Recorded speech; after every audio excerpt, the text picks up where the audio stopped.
இருக்கு. இனி வீட்லயே பானிபூரி செய்யலாம் எல்லாரும். ஆச்சி பானிபூரி கிட். இளைஞர்களுக்கு இடம் கொடுப்போம், நம்ம சொல்லவே தேவையில்லை, ஆட்டோமேட்டிக்கா தள்ளி விட்டுருவாங்க போல இருக்கு நம்மள.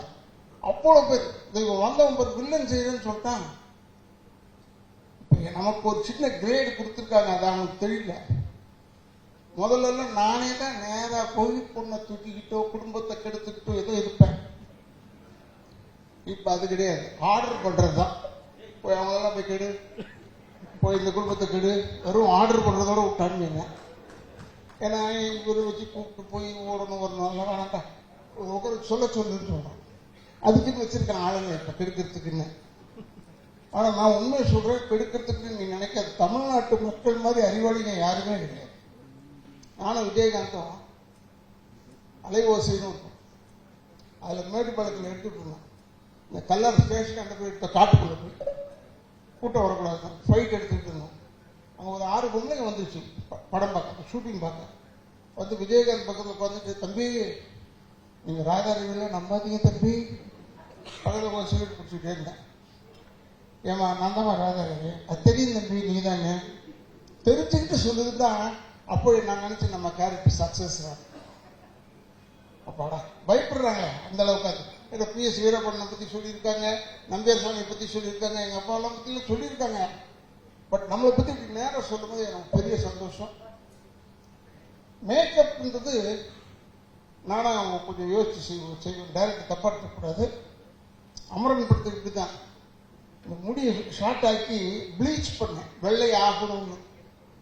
ப்ளீச் பண்ணி இந்த கண் ரெப்பையே கிழிஞ்சு போச்சு. அப்போ அந்த ட்ரெஸ் எல்லாம் மாட்டி பல்லெல்லாம் போட்டுட்டு அப்படியே வந்தேன் காரில். ஹார்பருக்கு போகணும், 12வது நம்பர் கேட் தான் உள்ள. அது போகிறதுக்கு முன்னாடி போலீஸ் நிறுத்தி தூர்தர்ஷன் வழியை சுற்றி போங்கன்னு சொல்லிட்டான். அப்போ என்ன பார்த்து சொன்னான், டே சேட்டே சுற்றி போ. நான் சொன்னேன் வெற்றி ஆயிடுச்சுடா. ஏன்னா அவன் என்னை பார்த்து டே சேட்டுன்னு சொல்கிறான். சாதாரண பார்த்துருந்தா சொல்ல மாட்டான். இது எதுக்காக சொல்றேன்னா, படத்தில் நடித்து பேர் கிடைக்கும்ன்றது ஒன்று இருக்கட்டும். இப்போ படங்கள் வந்து பெருசாக நிறைய படம் வந்துக்கிட்டே இருக்கு. 200 படம் நின்னாலும் தப்பு சொல்றாங்க, 200 படம் வந்தாலும் நான் தப்பு சொல்றேன். வந்துகிட்டே இருக்கு, ரெடியா இருக்காங்க, சுட சுட சீட்டு சூடு அப்படியே இருக்கு. படம் மட்டும் வந்துகிட்டே இருக்கு. அது கொஞ்சம் அடங்கணும் இல்லை, அதுக்காக சொல்றேன். இதெல்லாம் பத்தி ஒரி பண்ணாம இந்த படத்தை எடுங்க கொடுங்க, வெற்றி ஆகணும். எல்லாரும் எனக்கு கூட ஆசை தான், 100 நாள் ஓடினா எனக்கு பெருமையா இருக்கு. நிறைய படம் ஓடணும், இவனுக்கு நிறைய படம் வரணும். டைரக்ட் இந்த டீமுக்கு நல்ல டீம் வந்து யங்ஸ்டர்ஸ் டீம். இந்த கேமராமேனை காமிச்சாங்க, இப்போதான் பார்த்தேங்க. அவர் சொல்லிட்டு இருந்தேன், இருக்கிறதுலேயே ஒன்னு ஒரு ஒர்ஸ்ட் கேமராமேன் தான். ஒர்ஸ்ட் கேமராமேன், அவருக்கு பர்ஃபெக்டாகி வர வரைக்கும் விட மாட்டாங்க. சாவடிச்சிட்டாங்க எங்கெல்லாம், என்கிட்ட பேசுறதுக்கே யோசிப்பாங்க. இவன் வந்து கேமராமேனை தட்டி விட்டுருவான். கேமராமேன் வந்து சார் இங்கே நிற்கிற சார், இப்படி திரும்பணும் சார்னா சொல்றாரு. என்ன அது இளவா போச்சு, யார் கேமராமேனை கூட்டது ஷார்ட் எடுத்து ஓகே சொல்ல வேண்டியது தானே. நமக்கு ஒரு ஏஜுக்கு மேலே போனோம்னா நின்று நடிச்சுட்டு இருக்கிறது கொஞ்சம் யோசிக்கணும். பட் படம் வந்துட்டு இருக்கும்போது இதில் கூட பாருங்க, மேக்கப்லாம் போடல, சும்மா சொந்த முடிவோடு அவர் வந்தாருங்க. ஆனால் பெருமைக்காக இல்லை, விக்கு வைக்கிறதுக்கே டைம் ஆகும். இந்த போதும் இந்த படம் எடுத்து எவ்வளோ வருஷம் ஆச்சுன்னா 4 வருஷம் ஆச்சுங்க. அதனால இவங்க ஒன்றும் கவலைப்படாங்க. 12-13 வருஷம் கழிச்சு ரிலீஸ் ஆன படம் சூப்பர் டூப்பர் ஹிட் ஆயிடுச்சு. 12-13க்கே அப்படின்னா நீ 4 தானடா அது. இப்போ ஜனங்களுக்கு அதான் டேஸ்ட் படம். பழைய படமா கொண்டாந்து விடணும், அப்போ நல்ல படம் எடுத்துருப்போம்னு அர்த்தம். இப்போ எடுக்க மாட்டோம்னு அர்த்தம். இப்போ எடுக்கிறாங்க படம்லாம் நிறைய வருது. என்ன அவன் பேரையும் ஹீரோயின் பேரை தெரிஞ்சுக்கிறதுக்கு போதும் ஆயிடுது எனக்கு. மற்றவங்களை பற்றி சொல்லலை, ஏன்னா நான் எல்லாரோடையும் பேரை சொல்லி அன்பா பேர் இருக்கிறது அடையாளத்துக்கு தானே. பேர் இல்லாமல் சொல்றது எனக்கு அவ்வளோ ஒத்து வராது. அதனால இந்த படம் வந்து இந்த படத்துக்கு கூட வீட்டு கூட கேட்குறாங்க, என்ன படத்துக்கு போறீங்க, கேசட் படம் பேரு தெரியல, என்ன பண்ணணும், டைரக்டர் பேர் தெரியுது, எல்லாரும் பேரும் தெரியும், படம் பேர். இப்போ இங்கே தான் வந்து பார்த்தேன், வருணன் இல்லை வருணன்னா ஏதோ தண்ணி சம்பந்தமாகவோ இல்லை மழை சம்பந்தமாகவோ இருக்கும்னு நினைக்கிறேன். எனக்கு அவ்வளோ தூரம் தமிழ் தெரியாது, அதுக்காக.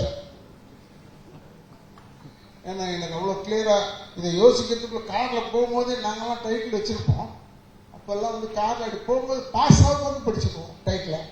இப்போ அப்படி இல்லை, போய் அடுத்த தெருவில் போய் நின்று படித்து யோசிக்கிறது இதாண்டா டைட்டிலாக இருக்கும்னு. இப்போ நிறைய வந்துருச்சு டைட்டில்லாம்.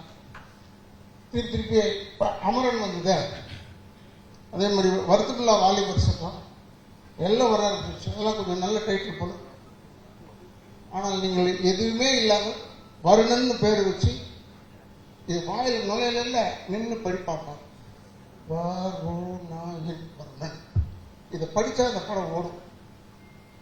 ஏன்னா அதுக்கு தான் நீங்கள் டைட்டில் இப்போ விற்கிறாங்களான்னு தெரியல. கொஞ்ச நேரம் நின்று பார்க்கறதுக்காக இருக்கட்டும். சும்மா விட்டோம்னா போயிடுவாங்க. எனக்கு நல்ல ஒரு பிரமாதமான படம். இந்த குழந்தை சொல்லிச்சு, நீங்கள் ஒரு ராதாதேவியோட நின்று சேர்த்துக்க பயமா என் மாட்டு சொல்லி சொல்லி ஒதுக்கிடுறீங்க. நான் உன்னை ஏதாவது தொட்டு பார்த்தேனா? தொடக்கூட நான் உன்னை என்ன செஞ்ச படம் பார்த்தேன், நடிப்புக்காக பார்த்துருப்பேன். இப்படிலாம் நீங்கள் சொல்லி இந்தி கடைசியில் இல்லை சார் ராதாதேவி போடலாம், இவங்க பயப்படுறாங்க சார் நடிக்கிறதுக்கு சொன்னால் என் போகக்கூடாது. அதனால் இன்னும் சொல்லுங்கள், ஃப்ரெண்ட்லியாக அவரோட இருப்போம், நல்லா பேசுவார் அப்படின்னு ஏதோ சொல்லுங்க. சொன்னதான் நீங்கள் போடுவாங்க. இல்லைன்னா போட மாட்டேன். அந்த சொல்லி எனக்கு இப்படி ஒரு பெரிய வாய்ப்பு கொடுத்து டைரக்டர், ப்ரொடியூசர் எல்லாருக்கும் அன்பன் சேர்த்து எல்லாரையும் சொல்கிறேன். எல்லாருக்கும் இனி வீட்லயே பானிபூரி செய்யலாம் எல்லாரும். ஆச்சி பானிபூரி கிட்.